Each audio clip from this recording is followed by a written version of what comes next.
তাকদীর নিয়ে প্রিয় ভাইয়েরা বিচলিত হবেন না। আপনার তাকদীরে যা আছে আপনি পাবেন, যা নাই কোশ্চিনকালেও পাবেন না, ফুল স্টপ। আপনার তাকদীরে যা আছে আপনি পাবেন, না পেয়ে আপনি দুনিয়া থেকে যাবেন না, ফুল স্টপ। আর আপনার তাকদীরে যা নাই সারা দুনিয়ার মানুষ মিলে আপনাকে দিতে পারবেন না। এই চিন্তাটা আগে মাথার মধ্যে সেট করেন। এই দুনিয়ার জীবনে আপনার দুনিয়ার বাড়ি গাড়ি, টাকা পয়সা, রিজিক, ব্যবসা বাণিজ্য, স্ত্রী সন্তান, এইগুলোকে নিয়ে এত বিচলিত হওয়ার কিছু নাই। আপনার আমার তাকদীরে যা লেখা হয়েছে এর একটা দানা আপনি বেশি খেয়ে পৃথিবী থেকে যাবেন না। আর আপনার আমার রিজিকে যা আছে তার এক চুল রেখে আপনি দুনিয়া থেকে যাবেন না। এটাই চূড়ান্ত সত্য কথা। আপনি ঘুষ খান আর সুদ খান আর দুর্নীতি করেন আর মানুষের সম্পদ আত্মসাৎই করেন না কেন, যতটুকু লেখা আছে আপনার তাকদীরে এর বেশি আপনি কিচ্ছু পাবেন না। আর আপনি হালালে থাকার জন্য যতই কষ্ট করেন, হালালে আছেন, সবজি বিক্রি করে খাচ্ছেন, আপনি ছোটোখাটো ব্যবসা করছেন, মানুষ আপনাকে দাম দেয় না, আন্ডার এস্টিমেট করে, গরিব বলে, ফকির মিসকিন বলে, কিন্তু আপনার তাকদীরে যা আছে আপনি সেটাই পাবেন, এর বেশি আপনি কিচ্ছু পাবেন। হুয়াল আউয়ালু ওয়াল আখির, আল্লাহ পাক প্রথম এবং আল্লাহই শেষ।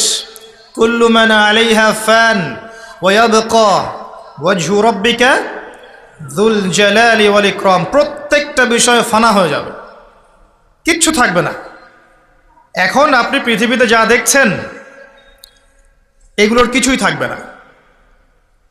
প্রত্যেক মানুষ, প্রত্যেকটা জিন, প্রত্যেক উদ্ভিদ, প্রত্যেক এই প্রাণী, আকাশ, মহাবিশ্ব, গ্রহ নক্ষত্র, চন্দ্র সূর্য, সমুদ্র, পাহাড় পর্বত, বিশ্বনেতা, রাষ্ট্রনেতা, সমাজ নেতা, পরিবারের কর্তা, অর্থনৈতিক নেতা, সবাই মারা যাবে, সবাই শেষ হয়ে যাবে, কিচ্ছু থাকবে না। এই বিষয়টা আগে ভালো করে হজম করতে হবে যে আমরা এখানে থাকতে আসিনি, আমরা এই দুনিয়ায় থাকতে আসিনি, আমরা এখানে এসেছি চলে যেতে। যার মনের মধ্যে এই কনসেপ্ট থাকে সে কখনো আল্লাহ পাকের বিদ্রোহী হতে পারে না,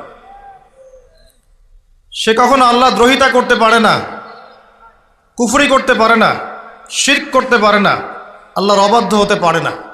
যার মনের মধ্যে এই চিন্তা বদ্ধমূল যে আমি এখানে থাকতে আসিনি, আমি এখানে মুসাফিরের মতো এসেছি, গাছের ছায়ায় বিশ্রাম নিচ্ছি, বিশ্রাম নিয়ে শেষ হবে চলে যাব। যারাই আল্লাহ দ্রোহিতায় লিপ্ত হচ্ছে, শিরিক করছে, বেদাত করছে, হারাম খাচ্ছে, ঘুষ খাচ্ছে, সুদ খাচ্ছে, জেনা করছে, আল্লাহ দ্রোহিতা করছে, আল্লাহর বিধানকে অস্বীকার করছে, তারা ইনডাইরেক্টলি ধরে নিয়েছে যে তারা মনে হয় পৃথিবীতে চিরকাল থাকবে। কারণ যদি কিয়ামতের মাঠের কথা তাদের স্মরণ থাকতো তারা কখনোই কাজগুলো করতে পারতো না, পারতো? এবার আসেন, আল্লাহ পাক কলম সৃষ্টি করে তাকদীর লিখেছেন, অতএব তাকদীর নিয়ে প্রিয় ভাইয়েরা বিচলিত হবেন না। আপনার তাকদীরে যা আছে আপনি পাবেন, যা নাই কোশ্চিনকালেও পাবেন না, ফুল স্টপ। আপনার তাকদীরে যা আছে আপনি পাবেন, না পেয়ে আপনি দুনিয়া থেকে যাবেন না, ফুল স্টপ। আর আপনার তাকদীরে যা নাই সারা দুনিয়ার মানুষ মিলে আপনাকে দিতে পারবেন না। এই চিন্তাটা আগে মাথার মধ্যে সেট করেন। এই চিন্তা যার মধ্যে ইনস্টল করা আছে সে আত্মহত্যা করে না কখনো, সে হতাশ হয় না কখনো, সে ভয় পায় না, আল্লাহর পথে চলতে গিয়ে পিছু পা হয় না, সে জালেমের সামনে মাথা নত করে না। যার মাথায় এই চিন্তা আছে যে আল্লাহ যা লিখেছেন এটা হবে, যা লিখেন নাই সারা দুনিয়ার মানুষ মিলে সেটা হবে না, সিম্পল। এর মধ্যে আল্লাহ পাক পরীক্ষায় ফেলবেন, ওই বিষয়টা ডিফারেন্ট। আমি অবশ্যই তোমাদেরকে পরীক্ষা করব ভয় দিয়ে, ক্ষুধা দিয়ে, সন্তানের কি ইন্তেকাল দিয়ে, ফসলের ক্ষতি দিয়ে, সম্পদের ক্ষতি দিয়ে আমি পরীক্ষা করব। কিন্তু যারা সবর করবে এবং যারা এই কনসেপ্ট রাখবে ইন্না লিল্লাহি ওয়া ইন্না ইলাইহি রাজিউন, এদেরকে আল্লাহ পাক প্রশংসা করেছেন, ইনশাআল্লাহ এরা সফল হবে। আল্লাহ পাক তাকদির লিখে ফেলেছেন, তাকদির নিয়ে টেনশন করবেন না, রিজিক নিয়ে টেনশন করবেন না। এখনকার যুব সমাজের সবচেয়ে বড় টেনশন রিজিক। একটা জব, একটা ভালো জব, একটা ভালো ব্যবসা, সে সিকিউরড লাইফ চাচ্ছে। রিজিক নিয়ে চিন্তা করবেন না, আপনার কাছে যে রিজিক আছে এটা আপনার কাছে আসবেই ইনশাআল্লাহ। হয়তো সময় লাগছে কিন্তু আপনার কাছে আসবে ইনশাআল্লাহ তাআলা। আপনি হালালের উপর থাকবেন, ন্যায়ের উপর থাকবেন, আপনি অন্যায় পথে রিজিক সার্চ করবেন না। আপনার তাকদিরে যে রিজিক আছে আপনার কাছে আসবে ইনশাআল্লাহ। এবার আসেন, আল্লাহ পাক এরপরে সৃষ্টি করেছেন মহাবিশ্ব, এই পুরো মহাবিশ্ব। তাকদির লিখার পরে মহাবিশ্ব কয় দিনে? ফি সিত্তাতি আইয়াম, 6 দিনে। মাত্র 6 দিনে আল্লাহ পাক পুরো মহাবিশ্ব সৃষ্টি করেছেন।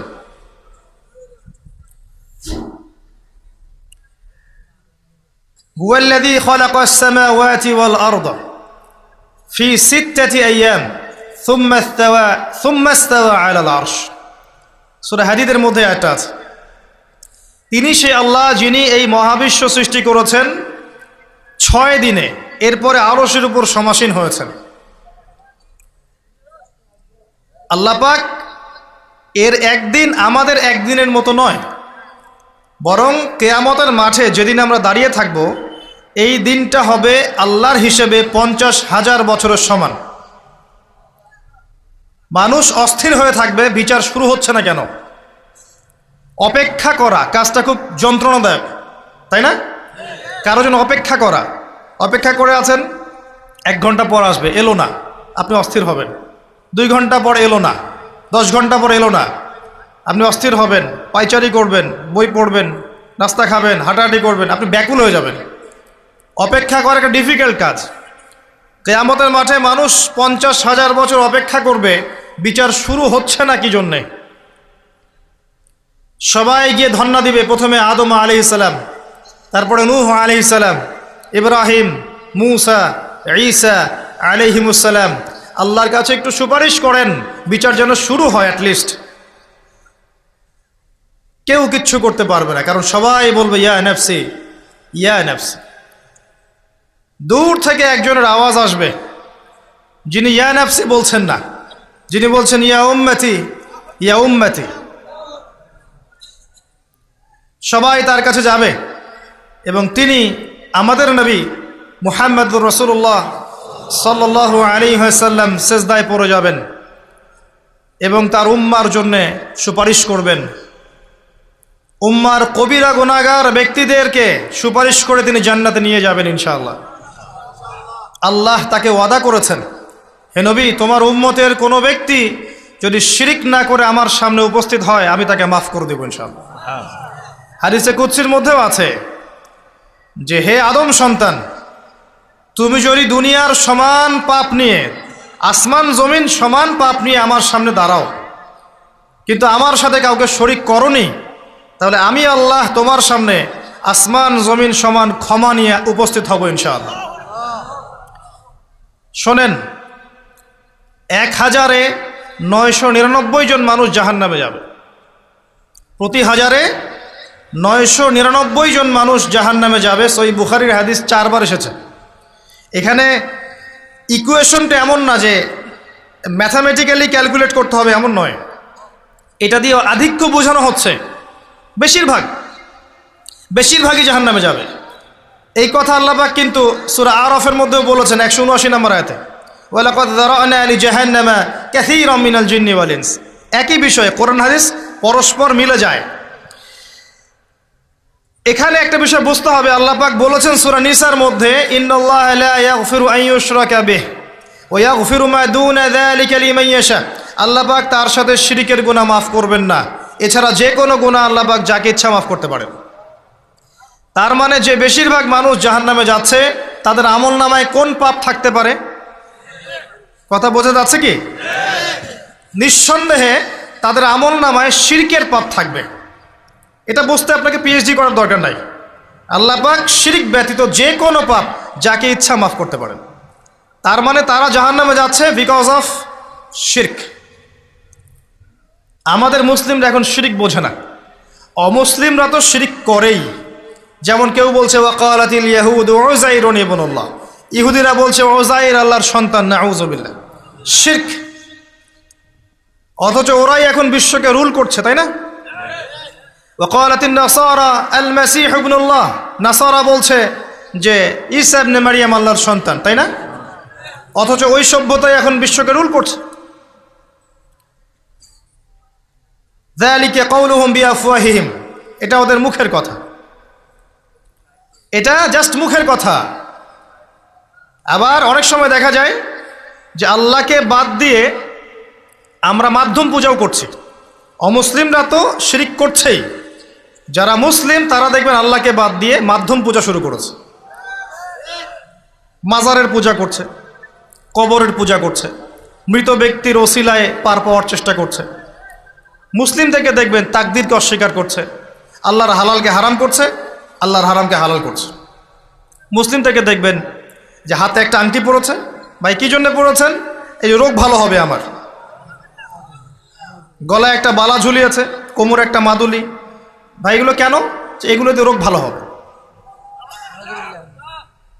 মুসলিমদের কথা বলছি, অমুসলিমদের কথা বাদ দেন। যারা বলছে আল্লাহর সন্তান আছে ওদের কথা তো বলার দরকার নেই আমাদের, কারণ এগুলো স্পষ্ট শিরক। তবে এতটুকু বলি যে 25শে ডিসেম্বরে যারা বলেছে মেরি ক্রিসমাস, বলেছে না? 25শে ডিসেম্বর যারা বলেছে মেরি ক্রিসমাস মুসলিমদের মধ্যে, এরা স্বীকার করে নিয়েছে যে ওই দিন আল্লাহ রাব্বুল আলামিন ঈসা আলাইহিস সালামকে জন্ম দিয়েছেন। নাউযুবিল্লাহ, নাউযুবিল্লাহ মিন যালিক। আর এটা এত বড় একটা কথা, এই কথা যদি আসমান জমিন আর পাহাড় শুনে রিয়্যাক্ট করতে পারতো, থরথর করে কেঁপে ভেঙে যেত এরা। সূরা মারিয়ামের শেষের দিকে পড়ে দেখেন,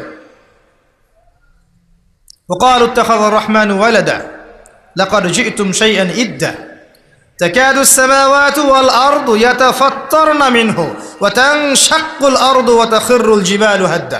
পড়েন অর্থটা। আসমান জমিন পাহাড় যদি এই কথা শুনে রিয়্যাক্ট করতে পারতো, এরা চৌচির হয়ে যেত। এত বড় একটা কথা বলেছো তোমরা যে ঈসা আলাইহিস সালামকে আল্লাহ পাক জন্ম দিয়েছেন, নাউযুবিল্লাহ। তো এরা তো শিরক করছেই। মুসলিমরাও দেখবেন এই যেগুলো বললাম, আল্লাহকে বাদ দিয়ে অন্যের কাছে দোয়া করছে, আল্লাহকে বাদ দিয়ে অন্যকে সেজদা করছে, আল্লাহকে বাদ দিয়ে অন্যের কাছে নজর মানত করছে, আল্লাহকে বাদ দিয়ে অন্যের জন্য জবাই করছে, আল্লাহর তাকদীরকে অস্বীকার করছে, আল্লাহর হালালকে হারাম করে নিচ্ছে, আল্লাহর হারামকে হালাল করে নিচ্ছে। দেখবেন মুসলিমরা করছে। এবার মুসলিম জেনারেশন, এমন একটা প্রজন্ম বের হয়েছে এখন, ইয়াং জেনারেশনের, তারা বলছে যে এই মহাবিশ্ব বিগ ব্যাং থেকে সৃষ্টি হয়েছে, আল্লাহ বলতে কিছু নাই। আপনি বোঝেন কি কারণে প্রতি হাজারে 999 পিপল জাহান্নামে কেন যাবে? কারণটা কি? শিরক। আর এই শিরকটা হচ্ছে আপনার চিন্তায়, আপনার কথায় এবং আপনার কাজে। চিন্তার মধ্যে শিরক। যেমন একজন ব্যক্তি চিন্তা করে আকীদা যে আল্লাহ ছাড়া অমুকও সন্তান দিতে পারে, এরকম আকীদা নাই মুসলিমদের? আছে। একজন বলছে আল্লাহ কল্যাণের মালিক আর শয়তান হচ্ছে অকল্যাণের মালিক। কথাটা শুনতে খুব ভালো লাগে না? অকল্যাণ হয়তো আল্লাহর পক্ষ থেকে আসে না, আল্লাহ পবিত্র, অকল্যাণ শয়তানের পক্ষ থেকে আসবে। ব্যাপারটা কি এমন? ভালো মন্দ, কল্যাণ অকল্যাণ, দুঃখ কষ্ট সুখ সবকিছু কার পক্ষ থেকে আসে? এমন নয় যে ভালোগুলো আল্লাহ দেন, অকল্যাণগুলো শয়তান দেয়, নাউযুবিল্লাহ। এরকম আকীদা আছে মানুষ। কিছু মানুষ বলছে তাকদীর বলতে কিচ্ছু নাই, মানুষ নিজেই তার কর্মের নিয়ন্ত্রণ, শিরক।